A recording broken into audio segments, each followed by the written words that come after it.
سلجوقی کون تھے اور کیسے انہوں نے خانہ بدوشی سے تاریخ کی عظیم ترین سلجوقی سلطنت کی بنیاد رکھی؟ آل سلجوق کا آغاز دکاک سے ہوا، جو کاشگر کے ترک قبائل کا ایک عظیم سردار تھا۔ سلجوق جس کے نام سے یہ خاندان مشہور ہے، اسی کا بیٹا تھا۔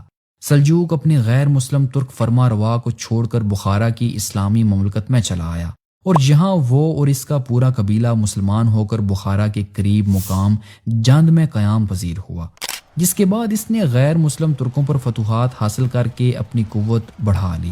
سلجوق نے اپنی وفات کے وقت 3 بیٹے چھوڑے: ارسلان، میکائل اور موسیٰ۔ سلجوقی سلطنت کے وارث میکائل کے 3 بیٹے تھے: پیغو، تغرل بیگ اور چاغری بیگ، لیکن سلطنت کی فرما روائی تغرل بیگ کو ملی، جس نے اپنی طاقت کا سکہ گرد و پیش کے ملکوں پر بٹھایا۔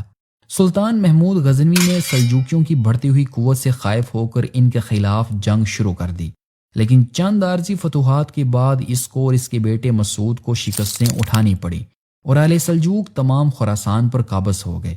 اس کے بعد انہوں نے جرجان، طبرستان اور خوارزم پر بھی قبضہ کر لیا، اور پھر سلطان تغرل بیگ نے اصفہان، تبریز اور حلوان کو بھی اپنی سلطنت میں شامل کر لیا۔ یہ وہ زمانہ تھا جب بغداد میں ترکوں اور آل بویہ کی باہمی دشمنی نے سخت بدامنی پھیلا رکھی تھی۔ عباسی خلیفہ معتصم کے بعد خلافت عباسیہ پر روز بروز ترکوں کا اقتدار بڑھتا ہی چلا گیا، لیکن 4 صدی ہجری سے آل بویہ نے اپنا اقتدار خلافت بغداد پر قائم کرنا شروع کیا، جس سے ترکوں کی قوت پر اثر پڑنے لگا۔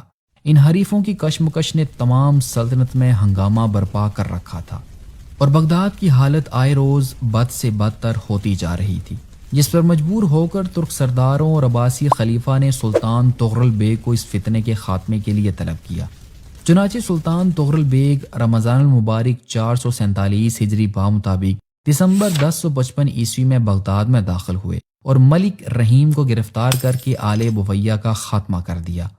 اب بغداد میں آل سلجوق کا اثر قائم ہو گیا۔ عباسی خلیفہ نے سلطان تغرل بیگ کو سلطان شرق و غرب کی خطاب سے نوازا۔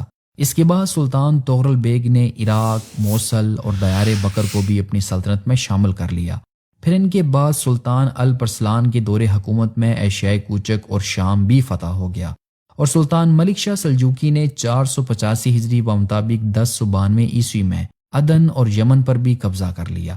اس طرح سے 5ویں صدی سے 7ویں صدی ہجری تک خلیفہ بغداد کی ایشیائی مقبوضات کا بیشتر حصہ آل سلجوق کے زیر نگیں آ چکا تھا۔